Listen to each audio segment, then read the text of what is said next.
Makanya Allah bilang dalam tadi Al-Ankabut ayat 4, apakah orang-orang yang mengerjakan kejahatan itu mengira bahwa mereka akan luput dari azab kami? Amat buruk apa yang mereka tetapkan itu. Ayat 5, man kana yarju liqa Allahi fa inna ajalallahi la'at wa huwas samiul alim. Barang siapa yang mengharap pertemuan dengan Allah, maka sesungguhnya waktu yang dijanjikan Allah itu pasti datang. Akhirat pasti datang, mati pasti datang, dan Dia maha mendengar lagi maha mengetahui. Ayat 6, wa man jahada fa innama yujahidu li nafsihi innallaha laghaniyun 'anil 'alamin.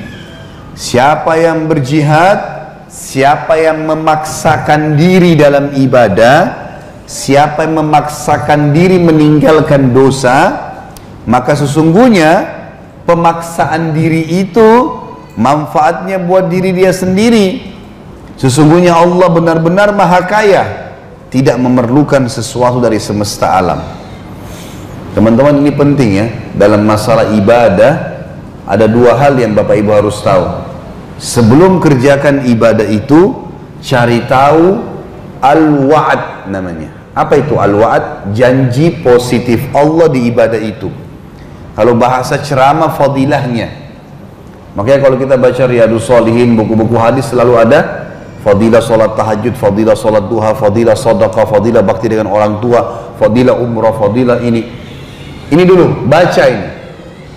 Kalau mau nanti malam mau sholat malam, Bapak Ibu baca di Google, ketik saja keutamaan sholat malam, baca sebelum tidur. 5 hadis, 4 hadis, 3 hadis, nggak apa-apa.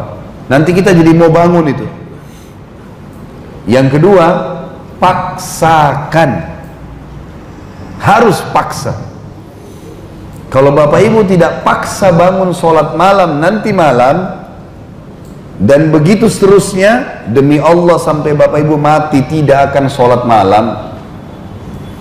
Kalau kita tidak paksakan diri baca Quran, paksa, program, harus saya baca, paksa, habis sholat baca, maka sampai kita mati Al-Quran kita hanya dikenang oleh cucu kita.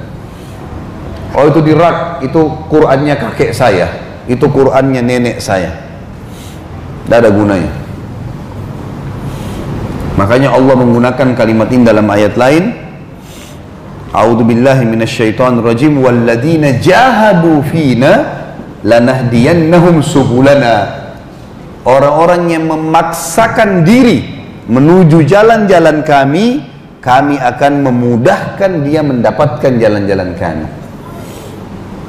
Ini penting. Sebaliknya, kalau dosa,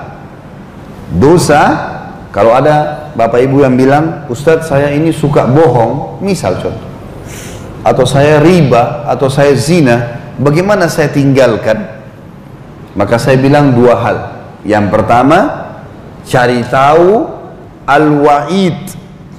Kalau tadi amal saleh al-wa'ad, janji positif Allah di amal saleh. Kalau di dosa namanya al-wa'id, ancaman Allah di dosa itu. Cari tahu, baca, zina itu diapakan sih? Riba itu diapakan sih?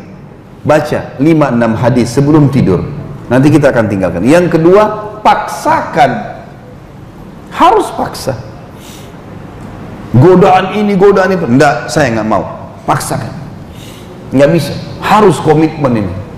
Dan kita harus lakukan sendiri. Sampai keluar pepatah bahasa Arab mengatakan menjadda wajad. Siapa yang memaksakan diri, berusaha, dia akan dapat. Kata Allah di sini dalam ayat 6-nya Al-Ankabut, wa man jahada fa innama yujahidu li nafsihi wa innallaha laghaniyun 'anil 'alamin. Siapa yang memaksakan dirinya, maka sungguhnya itu manfaatnya buat dirinya sendiri, dan sungguhnya Allah Maha benar-benar kaya dari seluruh alam semesta. Ayat 7-nya, walladzina amanu wa amilus solihati lanukaffiranna anhum sayiatihim wa lanajziyannahum ahsanal ladzi kanu ya'malun. Dan orang-orang yang beriman dan beramal saleh, benar-benar akan kami hapuskan dari mereka dosa-dosa mereka, dan benar-benar akan kami beri mereka balasan yang lebih baik dari apa yang mereka kerjakan.